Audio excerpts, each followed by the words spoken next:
Okay, I put my phone on Do Not Disturb, and phone calls are still coming through, y'all. They're still coming through.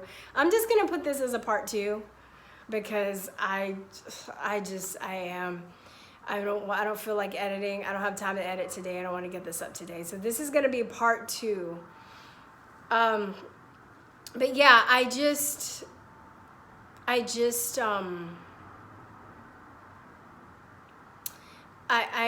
don't really know what to say. I think also, because there are not enough doctors coming out, the weight of this whole movement, especially since they're passing a lot of bills in the country to make things mandatory, is on a lot of these doctors and a lot of these parents and a lot of people that are outspoken. And I feel like a lot of people are breaking down. So I really wish more doctors, I'm happy for the ones that are coming out, but it's still not enough. Doctors can actually really change this thing. And I think a lot of it is ego, a lot of it is brainwashing, a lot of it is really, if you're a doctor or nurse or anybody in the medical industry, you are in the medical industry because you want to help heal people and cure people. So it must be very devastating to really come to terms with the fact that you're actually doing the opposite. And I remember I saw Dr. Bark again on a panel, and she was like, when I really started to look into this, she was like, I was crying. I cried because I just assumed that these studies have been done. I didn't realize how much, power the pharmaceutical industry has, right? So the pharmaceutical industry writes the curriculum, okay, for the doctors to learn their stuff. And they ridicule anything that is, not allopathic medicine. They also infiltrate the medical journals. So the main ones, there's hundreds of medical journals, maybe more around the world in different countries. And I think that's a huge misconception too, that they're all a consensus. That's not true. And that's the reason for medical journals. So if somebody makes a new discovery, they can write about it and put it out. So a lot of the information that, there are lots of studies talking about the dangers in vaccines, but a lot of them are suppressed. And the ones that really make it to like the news, when you hear, oh, a study has been done, blah, blah, blah, blah, blah, blah, blah. They're like the mainstream journals. And, they're not allowed to write about stuff. A lot of scientists, doctors that do these studies, they get funding, right? Because it costs money to do studies. You have to have the equipment, you have to have the space, you have to have the people to do it. Maybe you're doing it on labs and animals. You have to order the animals. You have to pay the lab techs and stuff.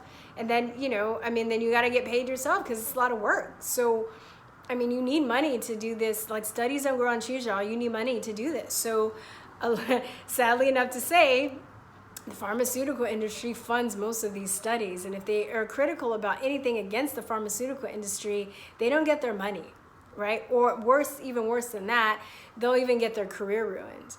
So, a lot of people are behind a rock and a hard place. So going back to Toni Bark, she was saying that she was crying because she just thought these studies were done, and she'd been giving people vaccination for years. Same thing, I remember Lawrence Pavlovsky said that.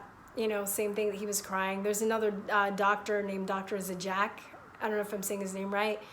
But he knew, and I've said this before, that doctors get financial kickbacks from the medical companies. And then I just interviewed somebody the other day that said that they even get penalized. I didn't even know that. I'm like, what?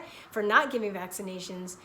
So I remember there's an interview, Dr. Zajac was basically saying that the parents know more than the doctors on this issue, because once their kid is injured, they'll never start researching, and which is true, and he also was saying that when he really had to come to terms with what was going on, he went home to his wife and he said, I'll put that interview in the link too, but he said, we're gonna have to move into a smaller house because I just can't keep hurting people, and I know that we're gonna lose money, from the kickbacks we get. I have an article according to Blue Cross Blue Shield.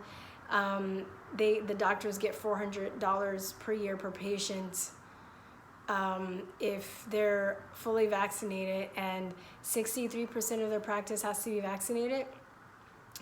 So anyway, I went on tangents upon tangents, but I'm gonna put Toni Bark's work in the